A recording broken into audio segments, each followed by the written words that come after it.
Okay, another curl exercise is hammer curls. Here,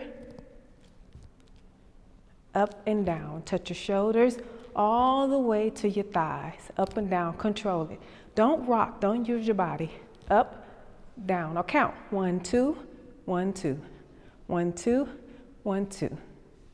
Okay, so we're gonna work on the triceps, the back of the arm, okay? So, here, your arms are up. Keep your elbows up, and you're gonna kick back.